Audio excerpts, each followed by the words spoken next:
اللہ نے کہا ڈرو اس دن سے جس دن کوئی رشتہ، کوئی مال، کوئی زمین، کوئی جاگیر، کوئی وکالت کچھ کام نہیں آئے گا۔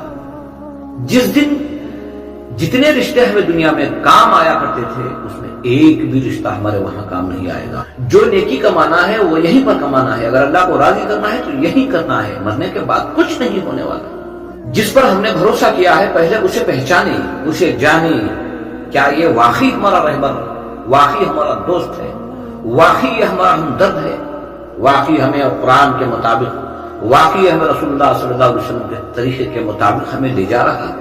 پہچانو میرے بھائیوں، موت سے پہلے پہچانو، موت سے پہلے پہچانو۔ بہت آسان ہے، جو قرآن کی آیت چاہو، جو حدیث چاہو، جو حضور پاک صلی اللہ علیہ وسلم کے فرمان کو نکال کر دیکھ سکتے ہیں، سمجھ سکتے ہیں۔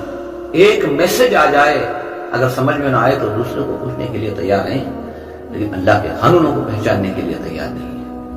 اللہ کے قانونوں کو پہچاننے کے لیے، جاننے کے لیے تیار نہیں ہے۔ رسول پاک صلی اللہ علیہ وسلم کی زندگی کو پہچاننے کے لیے تیار نہیں ہے۔ جو کچھ ہمیں وہاں کی تیاری کرنی ہے تو اس زندگی میں کرنا ہے۔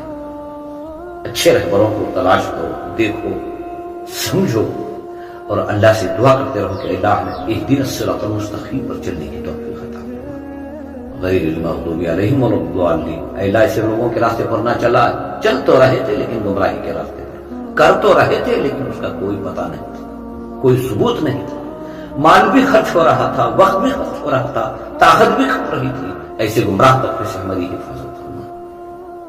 مسلمانوں، اپنے رب کو پہچانو، اپنے رب کے پیغام کو پہچانو، جس نبی کا ہم نے کلمہ پڑھا ہے اس نبی کو پہچانو، صحابہ اکرام کی زندگی کو پہچانو۔ ایمان بچا کر جانا ہے، ایمان بنا کر جانا ہے، اس کے سوا وہاں کوئی چیز ہمارے کام نہیں۔